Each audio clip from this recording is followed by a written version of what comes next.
Permanecieron de pie en el mismo lugar durante 3 horas, mientras se les leía en voz alta el libro de la ley. Repasemos más de 1500 años de historia en Nehemías capítulo 9. Determinación y compromiso para iniciar y para mantener el hábito de estudiar la Biblia y de orar. Por favor, no te desanimes. Esto es lo más valioso que tú puedes hacer en el día.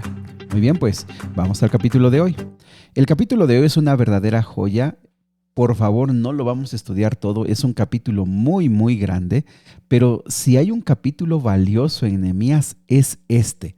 Por favor, vamos a ir muy, muy rápido, pero sí te pido que tú te quedes meditando, analizando, porque te va a dejar lecciones muy profundas. ¿En qué momento estamos? ¿Cuál es el contexto? Bueno, en esta versión nos da fechas exactas. En el capítulo de ayer y antier, ¿te acuerdas que nos dijo que en el día 8 de octubre hubo una primera reunión? En esa que estaban llorando y se le dijo no lloren, y fueron, comieron y convivieron y ayudaron a los que no tenían alimento. Al otro día, el 9 de octubre, se analizó a más profundidad la Biblia y se dieron cuenta que no se había estado celebrando la fiesta de las enramadas. La celebraron, ¿te acuerdas? La celebraron. Bueno, ahora en esta reunión es 31 de octubre, dentro de ese mes. Solo que esta reunión sí tiene que ver con una reunión de carácter de arrepentimiento, de confesión de pecados y de comprender la pecaminosidad de las personas. Del versículo 1 al versículo número 4 dice que para empezar ellos llegaron en ayuno con telas ásperas y se echaron polvo en la cabeza. Estas tres acciones denotan luto o un dolor muy, muy profundo. Así que con esa actitud van. No van con soberbia, no van con el deseo de andar felices. No, ellos van con una actitud de conciencia, de meditar, de pensar cómo ha estado su vida. En segundo lugar, también nos dice que se separaron de los extranjeros. Esto lo que quiere indicar es que toda relación con gente que los podía llevar a alejarse de Dios, cortaron esa relación.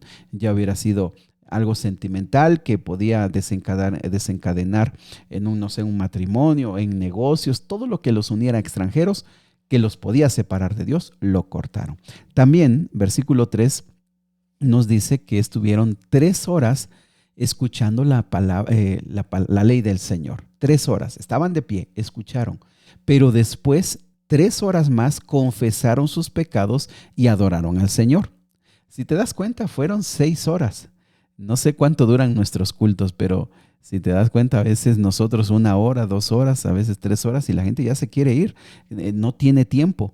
Bueno, es que a veces para buscar a Dios hay que comprender que hay que tomarnos el tiempo, tomarnos el espacio para buscar al Señor. Pero bueno, vamos con lo principal de esto. El versículo número 5, algunos levitas aquí se mencionan en el versículo número 5, se juntan para hacer una oración especial, una oración de consagración, de reconocimiento, y aquí está lo más importante. Para empezar, en el versículo 5 dice que les dijeron, levántense y alaben al Señor su Dios, porque Él vive desde la eternidad hasta la eternidad. Y también dice, qué glorioso tu nombre, que sea alabado, que sea exaltado por sobre toda bendición y alabanza.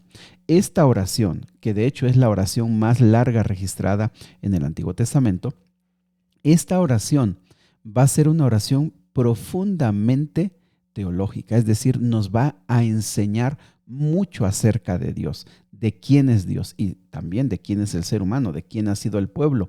Así que esta oración comienza con el concepto que ellos tienen acerca de Dios. Ellos creen en un Dios que hizo el cielo, la tierra, el creador de todo el universo. Ellos creen en un Dios que es eterno, que no tiene principio ni tiene fin. Ese es su concepto. Versículo número 6 dice que lo que estoy mencionando, que hizo el cielo, las estrellas, la tierra, los mares, todo lo que hay. Y también que todos los seres angelicales le adoran. Amigos, ese es el concepto que ellos tienen. Si nunca se hubieran olvidado de ese concepto, cuán diferente hubiera sido el pueblo. Si nosotros comprendiéramos, y es que eso no es mental, eso tiene que ver a través de una relación. si nosotros pudiéramos comprender cada vez más quién es Dios, de veras que nuestra vida sería diferente. Muchas de nuestras preocupaciones, muchas de nuestras angustias vienen porque no tenemos un concepto claro, vívido, es decir, un concepto que lo hayamos obtenido por la experiencia de quién es Dios. Del versículo número 7 hasta el versículo número 36 es el resumen de más de 1500 años de historia. Va a comenzar desde Abraham con su llamado de salir de Ur. Aquí la cronología, pues los que hacen las cronologías no se ponen de acuerdo. Unos dicen, que creo es la más aceptada, que son 1640 años, desde la salida de Abraham de Ur de los Caldeos hasta este día que están aquí con Nehemías. Hasta ese día han pasado como 1640 años. Otros que, como ya lo sabes, estudian, investigan, dicen no, casi son 2000 años o 2000 y un poquito más de años. Lo que sí nos queda claro es que ha pasado mucho tiempo. Cuando este pueblo está haciendo esta oración, han pasado más de 1500 años. Ha pasado muchísimos años. Lo que quiero decirles es que ellos, ahorita vamos a ver la oración, nos van a contar de cómo ha sido Dios por más de 1500 años y cómo ha sido el ser humano con Dios por más de 1500 años. Lo que quiero decir es que este pasaje, este capítulo, refleja mucho de cómo ha sido el pueblo de Dios a lo largo de la historia. Y posiblemente va a reflejar mucho de cómo somos nosotros actualmente y cómo sigue siendo Dios. Por ejemplo, del versículo 7 y 8 habla de cómo Dios escogió a Abraham, que salió de Ur de los Caldeos. Y ojo, esta es una palabra clave, versículo 8, hizo un pacto con él. Aquí comienza con lo más importante, hizo un pacto. Dios hizo un pacto con el ser humano, eso ya lo estudiamos en Génesis. Y Dios ha sido fiel a ese pacto. El ser humano siempre ha violado ese pacto. Versículo número 8, en la última parte, Dios cumplió lo que prometió de darle una tierra especial a Abraham. Versículo 9 al versículo número 12 nos recuerda qué es lo que hizo Dios en relación a la estancia de Israel en Egipto. Cuando estaban en Egipto, dice que realizaste señales milagrosas y maravillas contra el faraón. Tú sabías que ellos nos trataban con arrogancia, pero también ¿qué hiciste? Dividiste el mar rojo, lanzaste a las profundidades a nuestros perseguidores. De día nos llevabas con una columna de nube y de noche nos cuidabas con una columna de fuego. Versículo 13 y 14 ahora nos sitúa en su periodo allá en el Sinaí. Bajaste al monte Sinaí, les diste a este pueblo ordenanzas justas, decretos y mandatos. ¿Te acuerdas? Que no solamente fueron los 10 mandamientos, también en el Sinaí Moisés tuvo bastante enseñanza sobre Levíticos, sobre cómo adorar a Dios y bueno, todas esas leyes. Pero sabes, el versículo 14 hace especial énfasis en el sábado. Dice, les diste el día sagrado del sábado para que descansaran. El versículo número 15 les recuerda que Dios les dio el maná y aquí le llama el pan del cielo. Y de la roca les diste agua para su sed y les ordenaste que tomaran posesión de la tierra.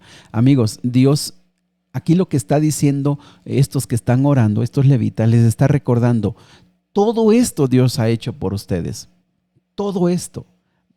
Pan del cielo cayó, salió agua de la roca. Todo esto Dios ha hecho con ustedes. Pero el versículo 16 al 18 les recuerda cómo fue el pueblo en esas épocas. Fueron arrogantes y tercos. No prestaban atención a sus mandatos. Se negaban a obedecerle a pesar de los milagros que veían. Además de eso, eran tan tercos que nombraron líderes para que se rebelaran y se regresaran a Egipto. Pero con todo esto era Dios, versículo número 17, Dios era Dios de perdón, bondadoso, misericordioso, lento para enojarse, rico en amor inagotable. Pero con todo eso no los abandonaste, ni siquiera cuando hicieron un ídolo de becerro, en forma de becerro. No, aún así, aunque cometieron terribles blasfemias, los seguías amando. ¿Se dan cuenta cómo hay un contraste? Aunque al inicio se hizo un pacto con Abraham, Dios ha sido fiel, ha protegido a su pueblo, le ha tenido mucha misericordia, le ha tenido mucha bondad, pero el pueblo siempre ha sido arrogante, terco, necio, desobediente y ha adorado, le ha dado la espalda a Dios adorando a unos becerros, a ídolos en figura de becerros. Versículo 19 dice que con tu gran misericordia no los abandonaste para que murieran en el desierto. No, mandaste tu buen espíritu. Esa es una referencia al Espíritu Santo para que les enseñara. No les dejaste de alimentar con el maná. Versículo 21, durante 40 años los sustentaste en el desierto. Nada les faltó. No se les gastó la ropa ni se les hincharon los pies. Cuando llegaron a conquistar la tierra, les dio fuerza para vencer a sus enemigos y se multiplicaron como las estrellas en el cielo. Cuando ya poseyeron la tierra prometida, expulsaron a los cananeos, versículo 25, y subráyalo, se apoderaron de casas llenas de cosas buenas, con cisternas ya cavadas, viñedos, olivares, además de frutos en abundancia. Cuando ellos llegaron a la tierra prometida, no destruyeron todo. Se sabe que fueron quizá 3 ciudades las que quedaron destruidas por completo, pero las demás las tomaron como estaban. Ellos entraron a casas y a terrenos que ya tenían todo. De hecho, aquí hay una frase muy interesante. Dice que de modo que comieron hasta saciarse y engordaron y disfrutaron de todas tus bendiciones. ¿Sabes que esa palabra de engordaron es despectiva? El acto de que ellos engordaron fue un símbolo de que disfrutaron todo, pero le dieron la espalda a Dios. Esa palabra es muy interesante para estudiarla. Versículo 26 al 27 vuelve a decir, con todas estas bendiciones fueron desobedientes, se rebelaron y por eso, por esta rebeldía, mataron a tus profetas. ¿Sabes que se sabe que Ezequiel, Jeremías, de los grandes profetas fueron muertos a espada? Zacarías fueron muertos por la necedad del pueblo de no querer escuchar. Y aún así, en tu gran misericordia, les enviaste libertadores. Aquí está hablando de la época de los jueces. Mis amigos, versículo 29, se volvieron obstinados, orgullosos, desobedecieron los mandamientos, pero tú fuiste paciente con ellos durante muchos años. Nuestro gran Dios, eres poderoso y temible y cumples tu pacto de amor inagotable. Versículo 33, cuando fuimos al exilio fue por nuestra culpa, porque tú fuiste justo. ¿Y sabes por qué fueron al exilio? Para que no se terminaran de destruir. Lo que aquí vemos, mis amigos, en más de 1500, quizá 1600 años de historia, un Dios fiel, un Dios paciente, un Dios misericordioso, que a pesar de la desobediencia y la maldad, sigue bendiciendo y sigue dando y sigue proveyendo, sigue amando, sigue esperando. Y un pueblo que por ratos busca, un pueblo que por ratos se entrega, un pueblo que por ratos llora, pero que vuelve a la maldad, vuelve al pecado, vuelve a lo que es incorrecto. Te digo que esta es quizá una radiografía de nuestra época. Quizá esta es una radiografía de lo que hacemos hoy. Seguimos nosotros como el pueblo de Dios que también escuchamos la palabra de Dios, pero muchas veces somos como este pueblo por 1500 años. A veces somos desobedientes, somos rebeldes, somos necios, rechazamos al Espíritu Santo. Muchas veces escuchamos los mensajes proféticos de la palabra del Señor y no lo matamos porque no están vivos, pero les damos la espalda. ¿Cuántas veces tenemos dioses ajenos como el trabajo, como el dinero, como las influencias, como el poder? Tantos dioses que nos hacemos.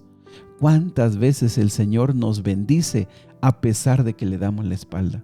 ¿Cuántas veces el Señor nos tiene misericordia a pesar de que no lo merecemos? ¿Cuántas veces nos rodea con amor y con bendiciones para nuevamente vernos cómo le damos la espalda? Este pueblo está llorando, está de luto, está sufriendo, porque se da cuenta que por más de 1500 años han tenido un Dios extraordinario, un Dios paciente, un Dios misericordioso, un Dios que aún les ha permitido el sufrimiento para que puedan darse cuenta de todo lo que les ha dado. Mis amigos, si hoy escuchamos la voz del Señor, no endurezcamos más nuestro corazón. El pueblo de Dios a lo largo de la historia, ¿cómo le ha costado permanecer? ¿Cómo le ha costado ser fiel? Apenas nos sentimos bien, apenas tenemos abundancia, apenas tenemos bendiciones, nos volvemos a alejar del Señor. Ama a tu Padre Celestial. ¿Cómo no amar a este Dios? ¿Cómo no llorar? ¿Cómo no arrepentirnos al ver cuán grande es nuestro Dios? Cuán lleno de amor y de misericordia, cuánta paciencia. Predica, enseña más de este Dios, refleja más el carácter de este Dios. Ten la paciencia, ten la misericordia que tiene este Dios. Mira a los demás como Dios los ve. De veras que este capítulo nos debería hacer reaccionar como este pueblo en este tiempo. Estar de luto, llorar y sufrir porque hemos defraudado a quien más nos ha amado a lo largo de toda la historia. Señor, solo podemos decir que tú nos perdones y que tu gracia nos siga cobijando. En Jesús. Amén.